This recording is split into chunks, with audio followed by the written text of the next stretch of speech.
The emergency beacon had been screaming into the void for 47 days. Diana Reed watched the blinking red light on the console, her fingers drumming against the metal surface in a rhythm that matched her racing heartbeat. Outside the reinforced windows of the command center, 3 Kravith Raider ships circled the colony like vultures waiting for prey to stop moving. Talos 7 had never been an important place. The mining colony existed on the edge of known space, far from the shipping lanes and even farther from anyone who cared. 847 souls lived here now, down from the original 900. The Kravith had made examples of some during their first assault, ensuring everyone understood the situation. Surrender the mining rights and the refined minerals, or starve while they waited. Diana had chosen option 3. Keep fighting, keep hoping, keep the beacon running even when it drained power they desperately needed. A small hand tugged at her jacket sleeve. Amy looked up with those wide brown eyes that had stopped crying 3 weeks ago. The 7-year-old girl had learned that tears accomplished nothing when your parents were dead and aliens controlled the sky above your home. "Is anyone coming?" Amy asked. The question had become a daily ritual. Diana knelt down, meeting the child at eye level. "Yes, someone is coming." "You always say that." "Because it's always true. Earth doesn't forget its people." Toral, the Centaurian engineer, made a sound that might have been a laugh or a cough. His species had skin like blue-gray granite and eyes that saw in spectrums humans couldn't imagine. Right now, those eyes held nothing but despair. "Administrator Reed, with respect, Earth is 30 light-years away. The Galactic Council has already classified this situation as economically unfeasible for rescue operations. We are alone." Diana stood up, her jaw set in a way that made even the pessimistic engineer take a step back. "The Council gave up. Earth doesn't give up. There's a difference." "Your optimism is admirable but misplaced," Toral said. He gestured at the tactical display showing the 3 Raider ships in orbit. "We have 12 days of food remaining. The Kravith know this. They will simply wait." Lissa, the Andrelian doctor, entered the command center with her 4 arms full of medical supplies. Her species looked delicate, with translucent skin that showed the bioluminescent patterns of their circulatory systems, but she had worked 30-hour shifts treating the wounded without complaint. "Food will not matter if the infections spread. We are running out of antibiotics." Diana pulled up the resource management screen. Every number glowed red. Power at 40%, food at 18%, medical supplies at 12%. Water was the only thing they had in abundance, thanks to the underground reservoirs that made Talos 7 valuable in the first place. "I'm initiating another round of rationing," Diana said. "Cut all non-essential power, redirect everything to life support and the beacon." "The beacon that no one is answering." Toral's voice carried the weight of defeat. "The beacon that someone will answer," Diana corrected. She had been a merchant marine officer before taking this administrator position. She had seen human rescue operations pull off miracles in deep space. The key was staying alive long enough for the miracle to arrive.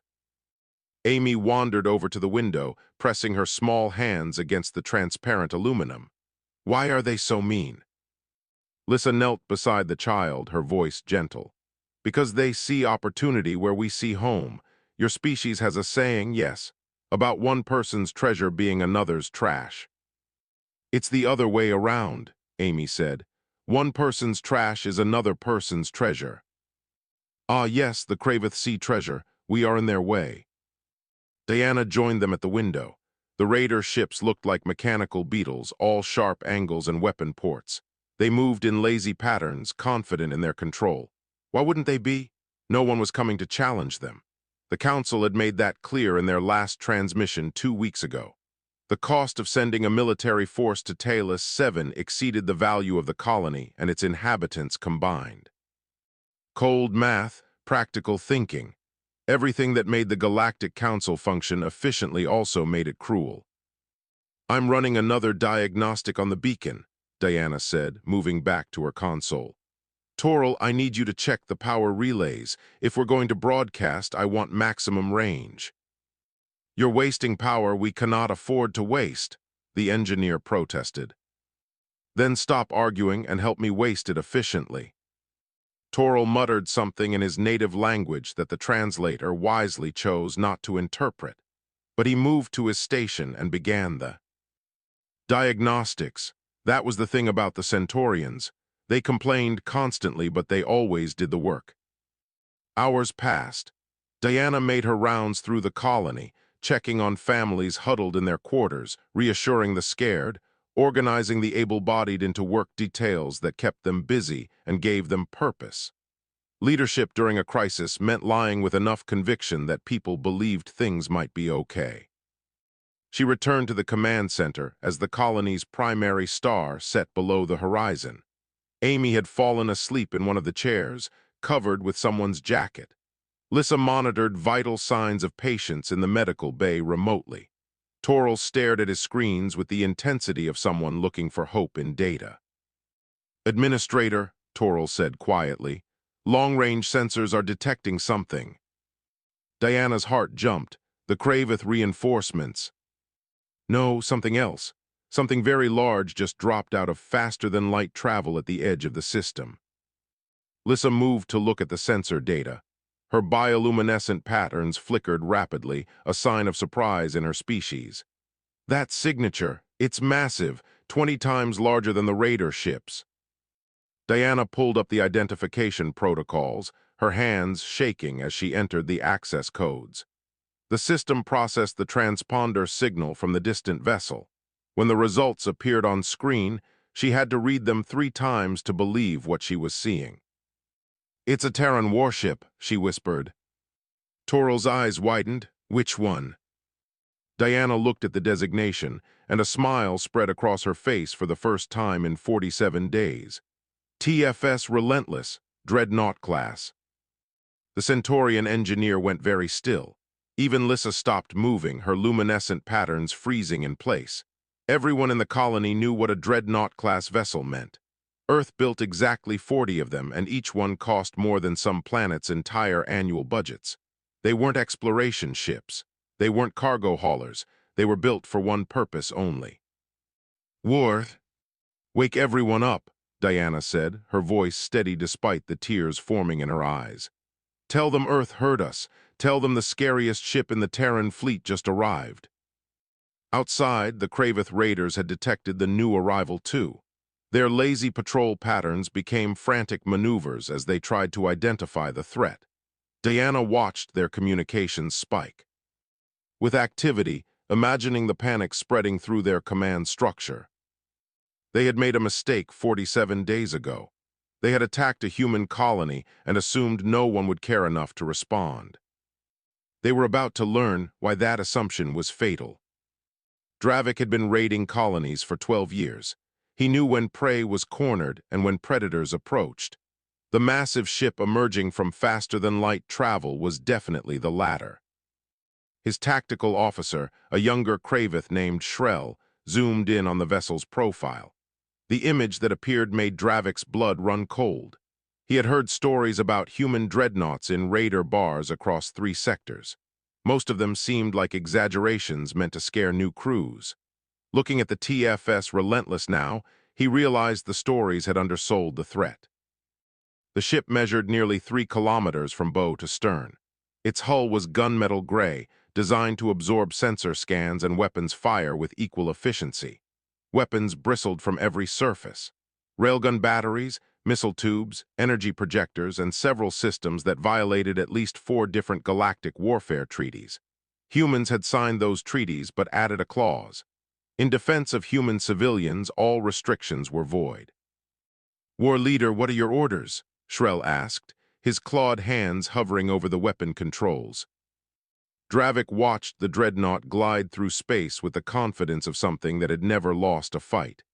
"Hail the other ships. Formation pattern 12 will show this human that numbers matter." "War leader, perhaps we should consider withdrawing. The Terran military has a reputation for overwhelming response when their civilians are threatened." 12 ships against 1, Dravik snarled. "We have the advantage. Humans bleed just like everyone else."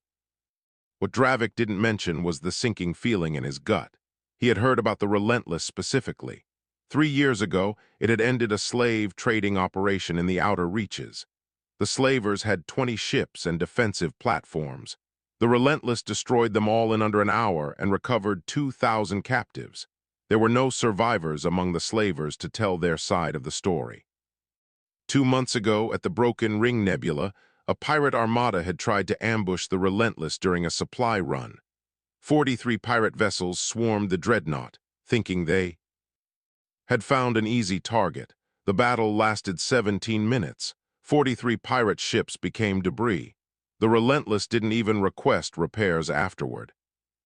The human vessel continued its approach, making no attempt to hide or maneuver evasively.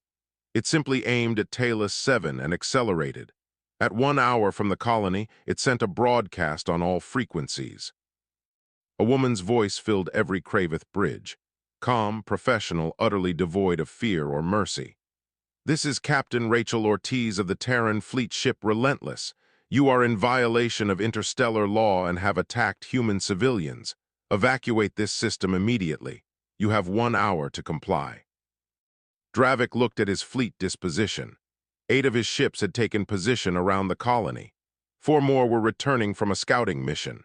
12 ships total, each armed with plasma cannons and missile systems designed to crack asteroid mines and disable merchant vessels.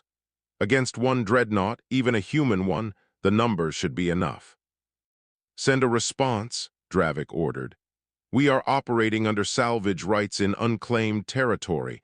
The colony was abandoned by the Galactic Council. Our claim is legitimate." The reply came back within seconds. "Your claim is rejected. You have 59 minutes remaining." Shrell turned from his station. "War leader, they are not slowing down. They are not even raising shields yet." That detail bothered Dravik more than anything else. Human ships always raised shields when approaching a potential combat zone. The fact that the Relentless hadn't suggested either supreme confidence or supreme stupidity. He doubted it was the latter. "Fire a warning shot across their bow," Dravik ordered. "Let them know we are prepared to fight." The nearest raider ship discharged its main plasma cannon. The bolt streaked through space, passing within 50 meters of the Relentless's hull.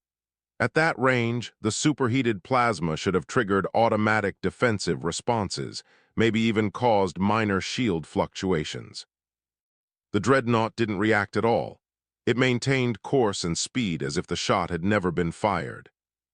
Then the response came. "You have 58 minutes remaining." On Talos 7, Diana gathered every person who could fit into the command center. The rest watched from screens throughout the colony. The Kravith fleet was scrambling into attack positions, which meant they were going to fight. She hoped it would be quick. Toril worked frantically at his console, trying to establish a direct communication link with the Relentless. "If we can provide tactical data about the raiders, it might help the human ship." Diana shook her head. "I don't think they need our help." 1 ship against 12. Administrator, even human vessels have limits. "I've never seen a dreadnought fight," said Lissa. The doctor had been quiet since the Relentless arrived, her luminescent patterns pulsing in rhythms Diana had learned to recognize as deep thought. "My people have historical records.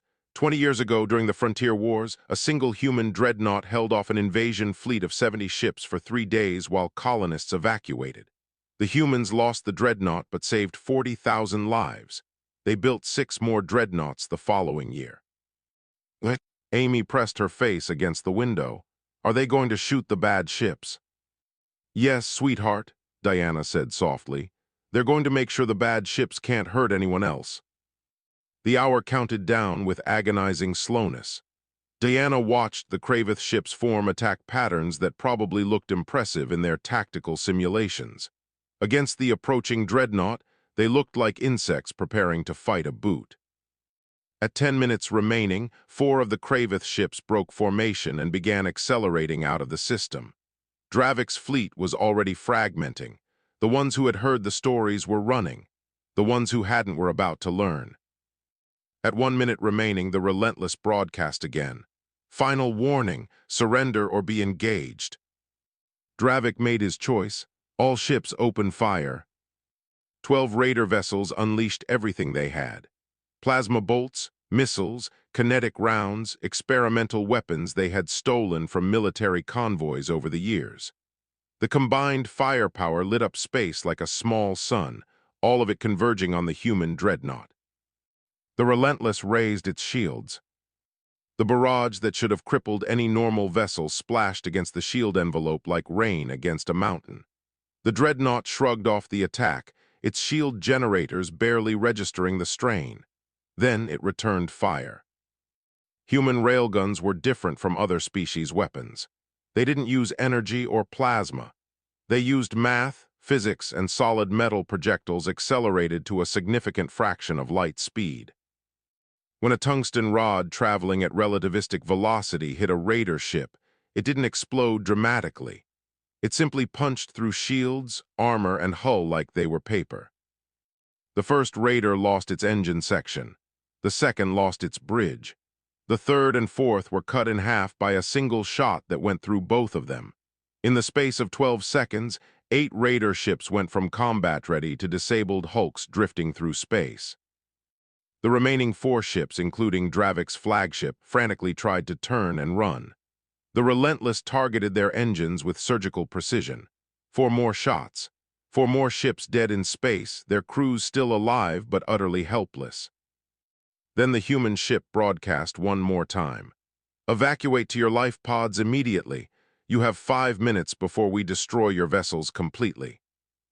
Diana watched the Kravith crews scramble into escape pods, abandoning their ships in panic. The pods scattered like seeds in wind, each broadcasting automated surrender signals. Amy tugged on Diana's sleeve again. "Did we win?" Diana wiped tears from her eyes and pulled the little girl into a hug. "Yeah, sweetheart, we won." 3 massive shuttles descended through Talos 7's thin atmosphere 6 hours after the battle ended. Diana stood in the colony courtyard with Amy's hand gripped tightly in hers, watching the human vessels approach with running lights that cut through the perpetual dust haze. The lead shuttle touched down with barely a whisper from its gravity dampeners. The rear ramp lowered, and a woman in Terran Fleet uniform walked out with the kind of posture that suggested she had never doubted this moment would come. Behind her, Marines in combat gear fanned out with practiced efficiency, securing the perimeter even though the threat was gone. Diana recognized the woman from her uniform insignia, Captain Rachel Ortiz, commander of the Relentless. She was shorter than Diana expected, with dark hair pulled back in a regulation bun and eyes that seemed to catalog everything they saw. When those eyes found Diana, they softened slightly. "Administrator Diana Reed," Rachel asked, extending her hand. Diana shook it, surprised by the warmth in the captain's grip. "Captain Ortiz, thank you for coming. We didn't think anyone heard our beacon." "We heard you 32 days ago," Rachel said. "The Relentless was at the outer reaches when your distress signal reached Terran Fleet Command. We made best speed, but space is big and we were far away. I apologize for not arriving sooner." 32 days. Diana felt her knees weaken slightly. For over a month, Earth had known they were in trouble. For over a month, this ship had been pushing its engines toward them. "You came from the outer reaches? That's nearly 80 light years." Rachel nodded. "We were already hunting this particular Kravith Raider group. Your colony's attack gave us legal justification for engagement under Galactic Council regulations regarding piracy and civilian protection." A Marine sergeant approached, saluting Rachel before turning to Diana. "Ma'am, we're ready to begin evacuation procedures. Medical teams are setting up triage in Shuttle 2. How many wounded do we have?" 43 requiring immediate attention," Diana said, pulling up the data on her handheld device. "Another 112 with minor injuries or illnesses from malnutrition." The sergeant nodded and spoke into his comm unit. Within minutes, medical personnel in clean white uniforms were moving through the colony with scanners and emergency supplies. They worked with the kind of efficiency that came from training and experience, not panic. Toril approached cautiously, his Centaurian features showing the first sign of hope Diana had seen in weeks. Captain Ortiz, your tactical performance was remarkable. 8 disabled ships in 12 seconds. I have never witnessed such precision. Rachel's expression remained neutral. We train for worst-case scenarios. 12 against 1 isn't actually that challenging when you have superior firepower and better targeting systems. Still, the Galactic Council declared this colony economically unfeasible for rescue. The cost of sending a military vessel this far exceeds our value by their calculations. The Council uses different math than we do, Rachel said quietly. They calculate resource value. We calculate human lives, and the lives of those who chose to live among humans. The numbers always work out in favor of rescue when you use the right formula. Lissa had been watching the human medical teams work with her patients. She approached with her 4 arms moving in patterns of respect that her species used for honored guests. Captain, your medical personnel are using techniques I have not seen before. Very advanced, very effective. Terran Fleet Medical Corps trains for combat triage and field hospitals, Rachel explained. We assume we'll be working in terrible conditions with limited supplies, makes us good at improvising. Amy had been hiding behind Diana's legs, peeking out at the strange soldiers with their weapons and serious faces. Rachel noticed and knelt down to the child's eye level, her stern expression melting into something gentler. "Hello there, what's your name?" "Amy," the girl whispered. "That's a beautiful name, I'm Rachel. We're going to take you somewhere safe, okay? Somewhere with real food and warm beds." "Are you taking us to Earth?" Rachel smiled. "Eventually, yes. First, we're taking you to the Relentless. It's my ship. Have you ever been on a warship before?" Amy shook her head, eyes wide. "Well, I think you'll like it.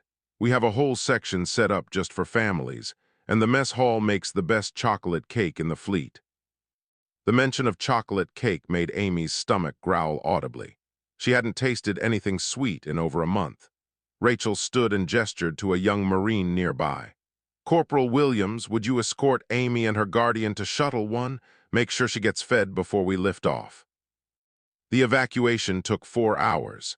Every colonist was accounted for, processed through medical screening, and loaded onto the shuttles with what belongings they could carry. The Marines moved through the colony's buildings, checking for anyone left behind and salvaging critical equipment that might be needed. Diana was among the last to board, making sure everyone else was safe first. She stood in the courtyard one final time, looking at the place that had been her responsibility for 3 years. Talos 7 had been a good colony once. Maybe it would be again, after the galaxy forgot about the raiders and the siege. Rachel stood beside her. "We can leave a security detail if you want to maintain the facility." "No," Diana said. "Let it rest. The people are what matter, the buildings are just structures." They boarded the shuttle together. As the ramp closed and the engines lifted them off the surface, Diana watched Talos 7 shrink below them. Amy sat in a jump seat nearby, already working on a piece of actual bread with butter that a Marine had given her. The wonder on the child's face made everything worth it. The shuttle docked with the Relentless 20 minutes later.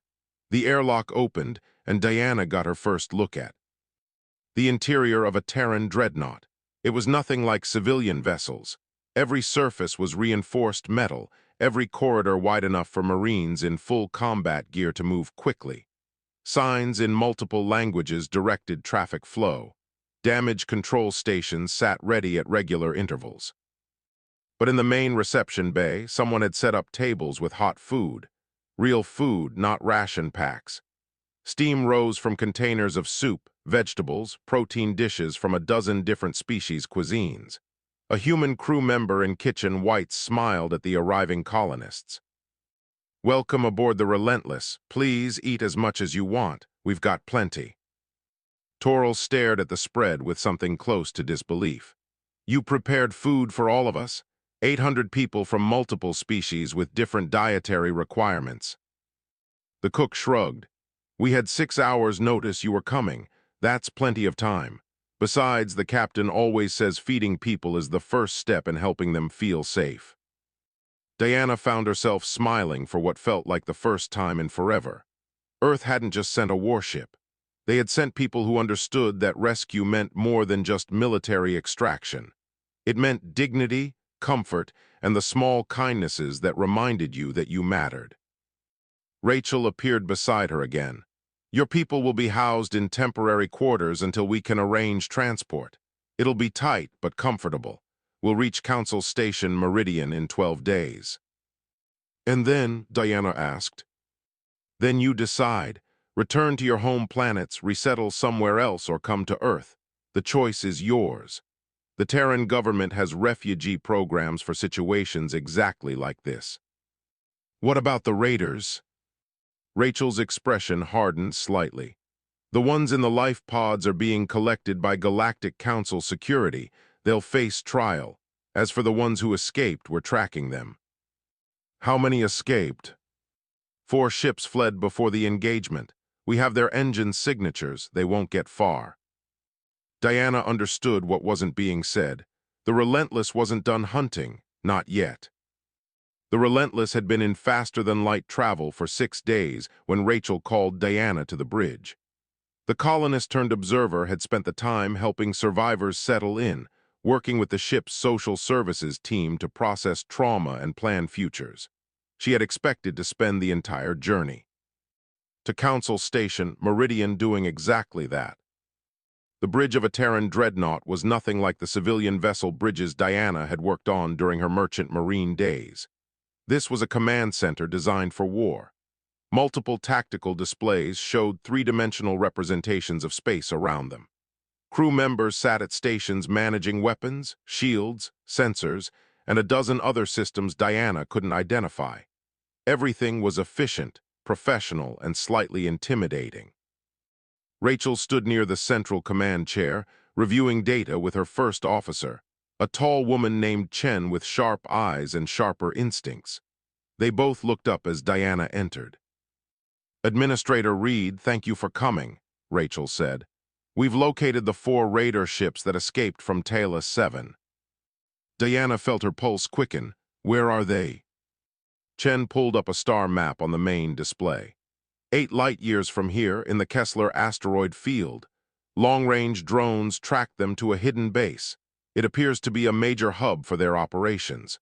We're detecting at least 30 vessels and significant infrastructure. 30 ships, Diana looked at Rachel. That's a fleet, not a raiding party. It's a command base, Rachel said. The ships that attacked your colony were just one cell. This base coordinates operations across multiple sectors. They've been hitting remote colonies for years, knowing the Galactic Council wouldn't respond. What are you going to do? Rachel's expression was calm but determined. We're going to eliminate the base, permanently. Diana felt a chill run down her spine. Captain, I understand the desire for justice, but 30 ships versus 1, even with your capabilities, seems like long odds. The odds were worse at Talos 7, Chen said. 12 active ships in defensive positions plus the colony as a hostage situation. We handled it. This is different. They'll see you coming. They'll be prepared. Rachel gestured to a chair. Sit, please. I want to explain something about how Terran fleet operates because I think it'll help you understand what happens next. Diana sat, and Rachel pulled up a series of files on a secondary screen. Battle reports, tactical analyses, historical records of human military engagements over the past 50 years. When Earth joined the galactic community, we learned quickly that our military philosophy differed from other species. Rachel began. Most civilizations build defensive fleets, ships designed to protect territory and maintain borders. They engage in combat reluctantly and seek diplomatic solutions first. That sounds reasonable, Diana said. It is reasonable. It's also ineffective against pirates and raiders who don't care about diplomacy. So Earth built something different. We built rescue and response fleets. Ships designed to go anywhere, face any threat, and bring our people home. The Dreadnought class exists for exactly this purpose. Chen brought up technical specifications for the Relentless. We carry enough firepower to fight a small war. We have medical facilities that rival planetary hospitals. We have supplies for extended deployments. And we have weapons systems that other species consider excessive. I noticed during the battle, Diana said, you disabled those raider ships in seconds. We could have destroyed them just as quickly, Rachel said quietly. We chose not to. Humans prefer to capture enemies when possible, prosecute them through proper legal channels. But when that's not possible, we don't hesitate. Diana understood where this was going. You're going to destroy the raider base. We're going to offer them the chance to surrender first, Rachel corrected. Same as we did at Talos 7. If they refuse, then yes, we'll destroy their capability to harm anyone else. But 30 ships, Captain. I've seen what you can do, but even you must have limits. Rachel smiled slightly. Would you like to observe the operation? I can't bring you to the bridge during combat, but we have an observation deck where civilians can watch safely. Diana hesitated, then nodded. I think I need to see this. For the others, they'll want to know what happened to the people who attacked us. 2 days later, the Relentless dropped out of faster-than-light travel at the edge of the Kessler asteroid field. The observation deck filled with colonists who wanted to witness what came next. Toril sat near the front, his Centaurian eyes focused on the viewscreen showing the tactical situation. Lyssa stood with several other Andrelians, their bioluminescent patterns flickering nervously. Amy sat on Diana's lap, watching with the innocent curiosity of a child who didn't fully understand what she was seeing. The asteroid field stretched across millions of kilometers, chunks of rock ranging from pebbles to small moons. Hidden among them, the raider base pulsed with activity. 30 ships, exactly as the drones had reported. Support facilities, mining operations, storage depots filled with stolen goods from dozens of raids. Rachel's voice came over the observation deck speakers. This is Captain Ortiz to all personnel. We are beginning the operation. Civilians, please remain in designated safe areas. This should not take long. The Relentless accelerated into the asteroid field. Unlike civilian vessels that would navigate carefully around the obstacles, the dreadnought simply adjusted course to avoid the largest rocks and let its shields handle the smaller impacts. The ship moved through the field like a shark through shallow water, confident and relentless. Ahead, the raider base erupted with activity. Ships scrambled to launch, defensive platforms activated, warning broadcasts filled every communication channel. The base commander, a Kravith named Sharak, transmitted what he probably thought was an intimidating message. Human vessel, you are trespassing in claimed territory. Withdraw immediately or face overwhelming force. Rachel's response was brief. You have 1 hour to evacuate all personnel and surrender your vessels. After that, we will eliminate this base and everything in it. Sharak's laugh echoed through the speakers. 1 ship against our fleet? You are either insane or stupid. We will enjoy taking your vessel apart. What happened next would be discussed in military academies across the galaxy for years. The Relentless deployed a weapon system that most species had banned decades ago. Combat drones, hundreds of them, each armed with electromagnetic pulse generators and guided missiles. They swarmed into the asteroid field like angry insects, targeting raider ships before they could fully power up. The first wave disabled 12 ships in under 3 minutes. The drones weren't trying to destroy, just cripple. They hit engines, weapons systems, communication arrays. Each raider vessel found itself dead in space, helpless. The remaining 18 ships managed to launch and form a defensive perimeter around the base. They fired everything they had at the approaching dreadnought. The Relentless's shields lit up like a supernova as plasma, missiles, and kinetic rounds hammered against it. Then the dreadnought returned fire, not with the surgical precision it had used at Talos 7, but with overwhelming volume. Railgun batteries fired in coordinated salvos, each shot calculated by the ship's tactical computer to hit exactly where it needed to. 6 raider ships lost their engines. 4 more had their weapon systems blown off. 3 were cut in half by shots that went through them like they were made of tissue paper.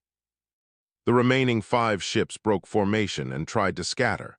The combat drones pursued, herding them back toward the base like sheepdogs controlling panicked livestock. Within minutes, every raider vessel was either disabled or trapped. Rachel broadcast again. Final warning, evacuate now. This time, Sharak complied. Life pods began ejecting from every ship and from the base itself. Hundreds of Kravith raiders abandoned their operation, knowing they were beaten. Once the last life pod cleared, the Relentless systematically destroyed every raider vessel and every piece of infrastructure. It took 20 minutes of sustained fire. When it was done, the hidden base was debris, and 30 raider ships were scrap metal drifting through the asteroid field. On the observation deck, the colonists watched in silence. Toril finally spoke. "I have never seen anything like that. The precision, the tactics, the sheer overwhelming force."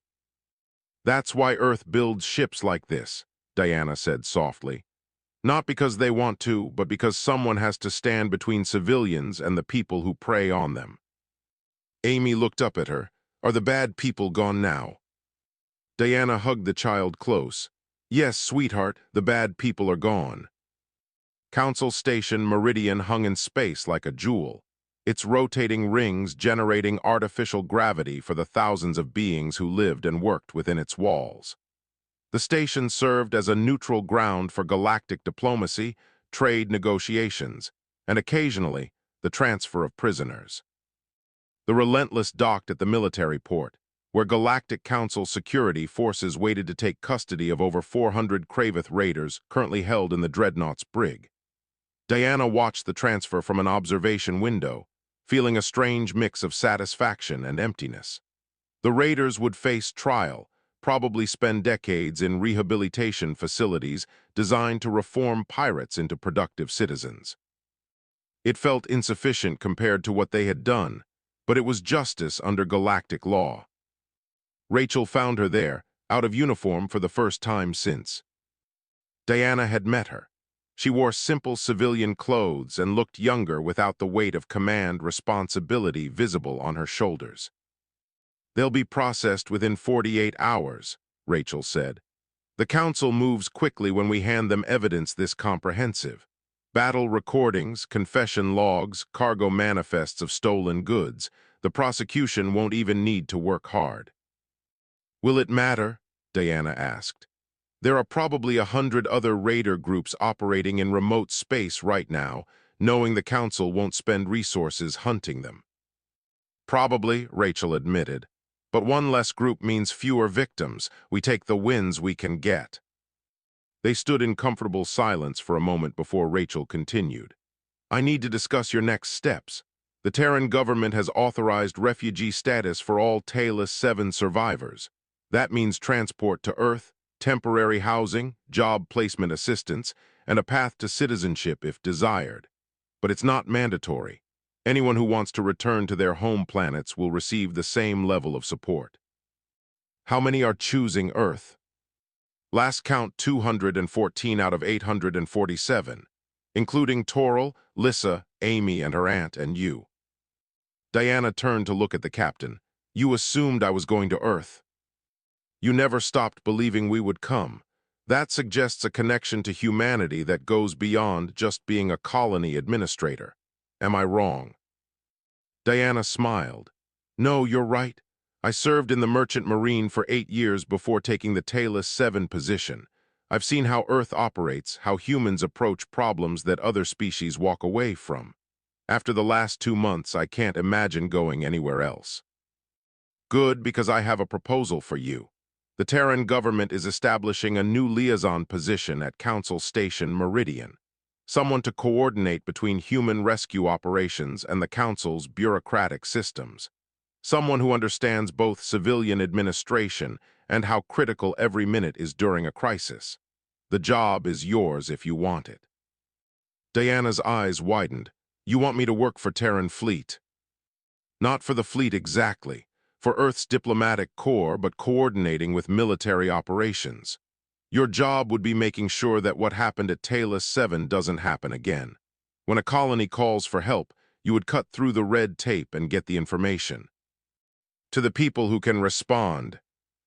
That sounds like a job that would make me very unpopular with council bureaucrats. Extremely unpopular, Rachel agreed, but it would save lives interested. Diana thought about the 47 days of waiting, wondering if anyone cared, watching supplies dwindle and hope fade. If she could prevent even one colony from experiencing that, the answer was obvious. When do I start? The journey to Earth took 8 days at commercial cruise speed. The Relentless could have made it faster, but Rachel ordered a comfortable pace to let the survivors adjust gradually. Many had never visited humanity's home planet. Some had never even met a human before the rescue. Diana spent the time helping coordinate the transition. Toril worked with the engineering crew, learning about Terran technology and sharing his own species' innovations. Lissa established a medical exchange program with the ship's doctors, comparing treatment methods across different biological systems. Amy had been adopted informally by half the Marine detachment, who took turns teaching her games and letting her explore parts of the ship. On the 6th day, the Relentless dropped out of faster-than-light travel at the edge of the Sol system. Diana stood in the main observation lounge with most of the other Taylor 7 survivors, watching humanity's home star grow larger on the view screen. "It's so ordinary," Toril said. "I expected something more impressive." "It's a G-type main sequence star," Lissa said. "Statistically common throughout the galaxy, nothing special about it at all." "Except it's ours," Diana said softly. As they moved deeper into the system, the ordinariness disappeared. Orbital infrastructure surrounded every planet and major moon. Manufacturing stations, research facilities, agricultural platforms growing food in zero gravity. Defense satellites in carefully calculated positions. Jump gates connecting to dozens of other systems. The inner system alone had more artificial structures than some entire sectors of space. "How many people live in this system?" Toril asked, staring at the tactical display. A passing crew member answered. 43 billion at last census, 20 billion on Earth itself, the rest distributed across orbital habitats, Mars colonies, and the outer system settlements. The numbers seemed impossible. Most species spread across multiple star systems to reach those. Population levels.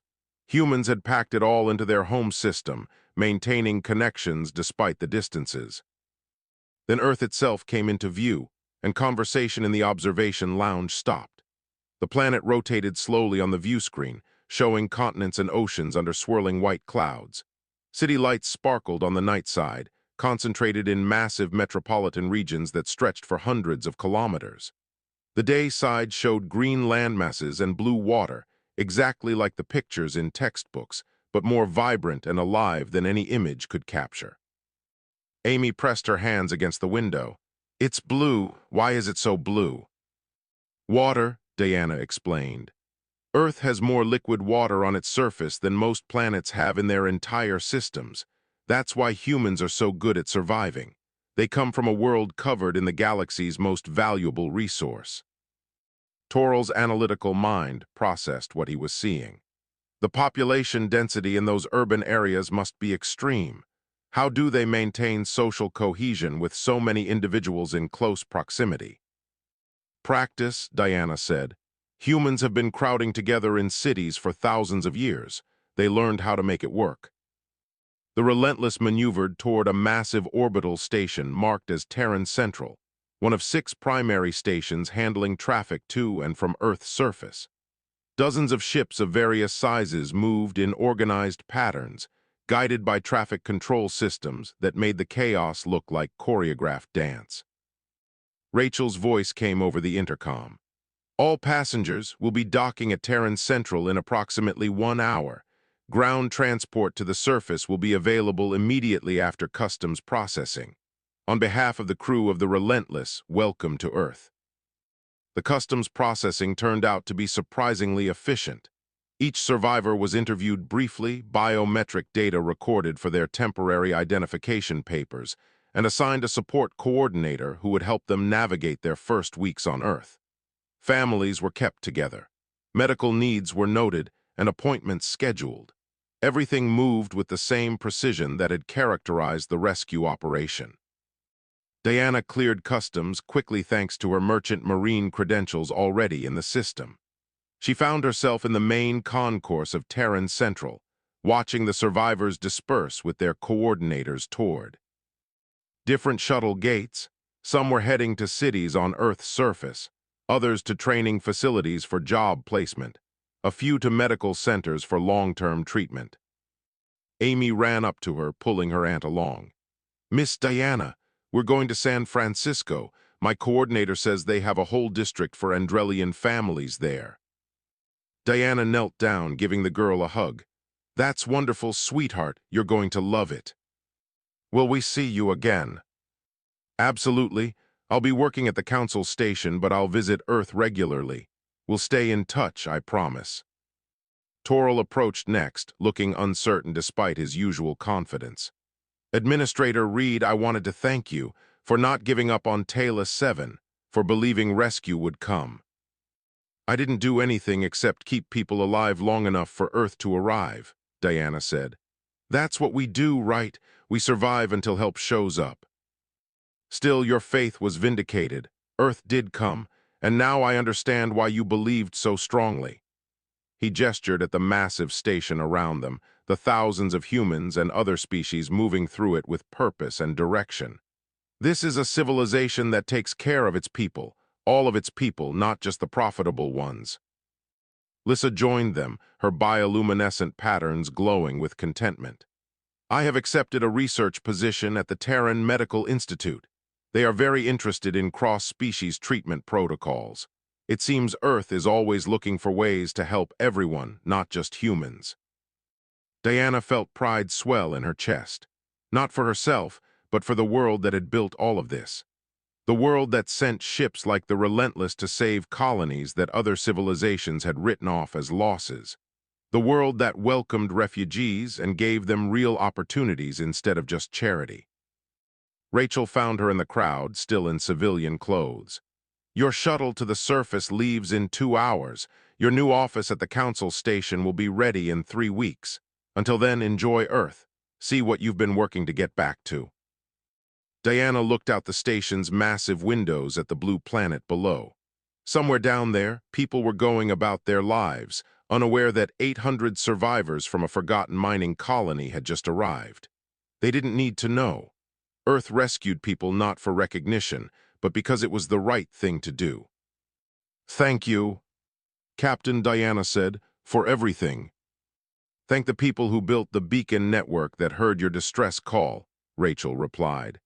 "Thank the engineers who designed ships tough enough to reach you.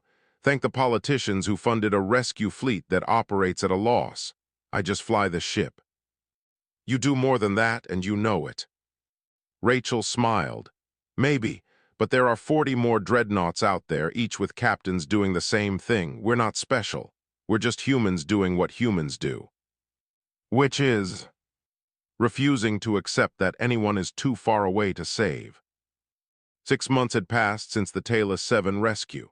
Diana Reed sat in her new office aboard Council Station Meridian, reviewing distress signals from 3 different sectors. Her job was exactly as difficult and unpopular as Rachel had warned.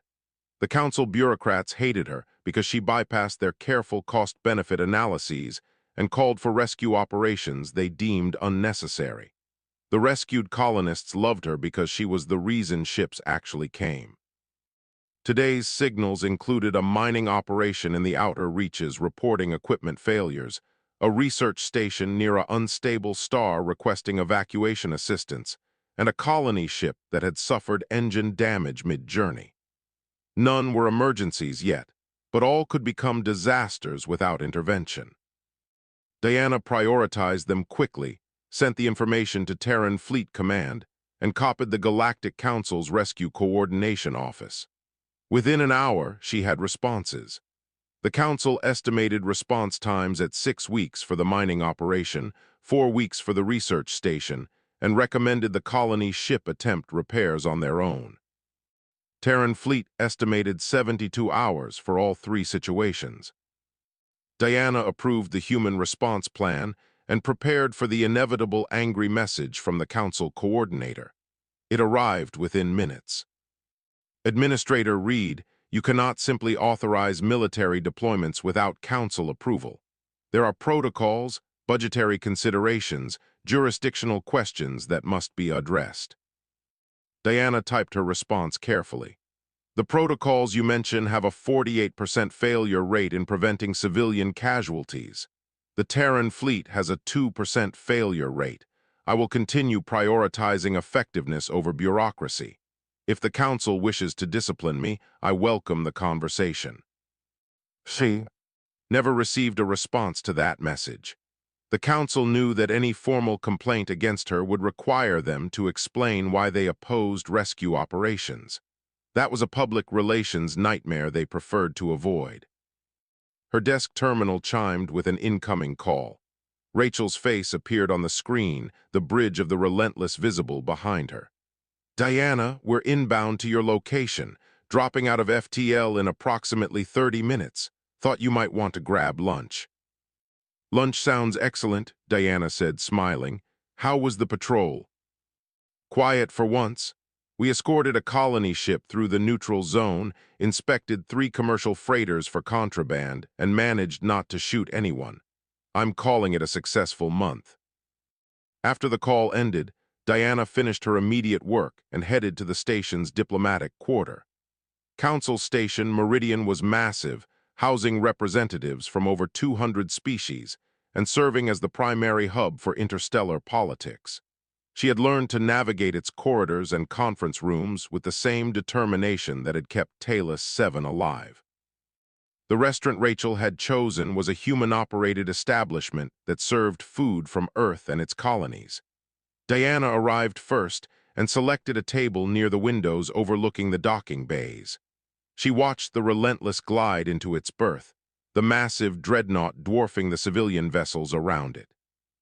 Rachel arrived 20 minutes later, now in formal uniform since she was technically on diplomatic business. Sorry for the delay. Had to file about 36 reports before I could leave the ship. They ordered food and spent the first part of the meal discussing work. Rachel shared stories about the colony ship escort, which had included helping them repair a malfunctioning artificial gravity generator. Diana talked about her ongoing battles with council bureaucracy and her small victories in streamlining rescue response times. I saw your report on the Talus 7 Raiders trial, Rachel said between bites of her meal. 40-year sentences for the leadership, rehabilitation programs for the rest. Think it'll make a difference. I think it sends a message, Diana replied.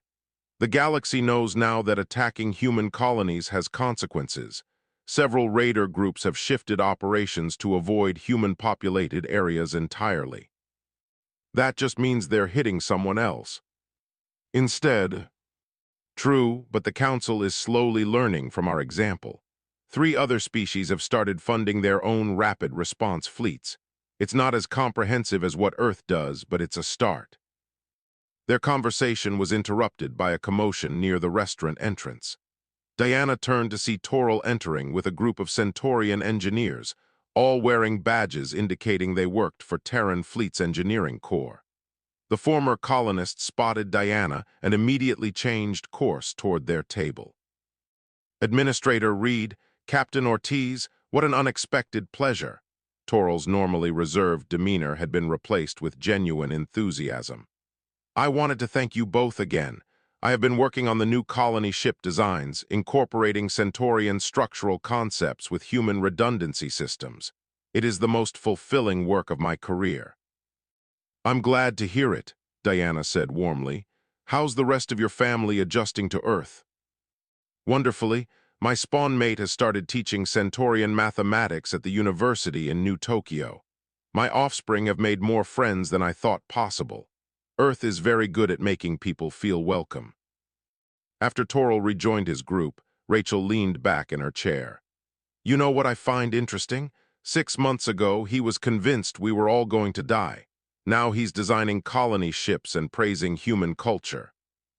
People change when they feel safe, Diana said, and when they see that the people around them actually care about their well-being. A young human woman approached their table hesitantly. She wore a station worker's uniform and looked barely old enough to have graduated from whatever academy had trained her. "Excuse me, are you Captain Ortiz?" Rachel nodded. "I am. I just wanted to say thank you. My cousin was on Taylor 7. She's 8 years old now, living with her family in Denver. Because of you, she got to grow up. Because of people like you, we can live and work out here knowing someone will come if things go wrong." Rachel's expression softened. "What's your cousin's name?" Amy Chen." Diana felt her breath catch. The universe was smaller than she had realized. "Amy is a brave girl," Rachel said gently. "Tell her Captain Ortiz says hello and that she should keep drawing pictures of starships. She's got talent." The young woman beamed and hurried away. Rachel watched her go, then returned her attention to Diana. "I sometimes forget that our job has ripples.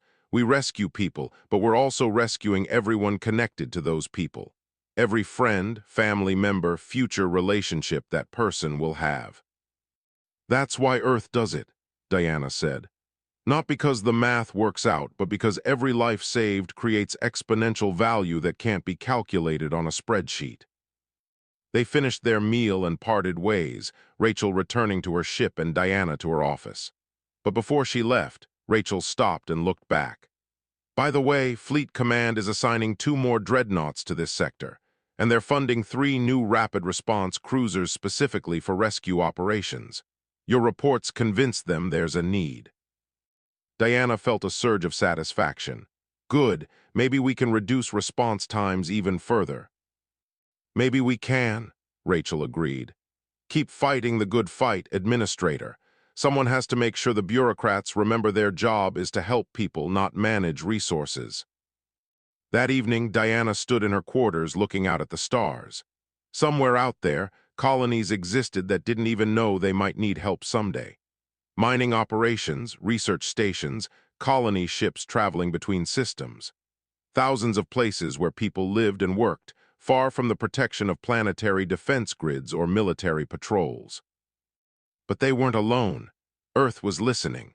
40 dreadnoughts patrolled the space lanes, and more ships were being built every year. People like Rachel commanded those vessels, ready to drop everything and race toward anyone who called for help. People like Diana worked to make sure those calls were heard and answered. The galaxy was vast and often dangerous, but humanity had decided that no one should face that danger alone. It was an expensive promise, requiring enormous resources and constant vigilance. But it was also a promise that Earth had never broken and never would. Diana pulled up her terminal and reviewed the next batch of distress signals. A colony reporting unusual seismic activity, a freighter with failing life support, a research team studying a potentially hostile species requesting backup.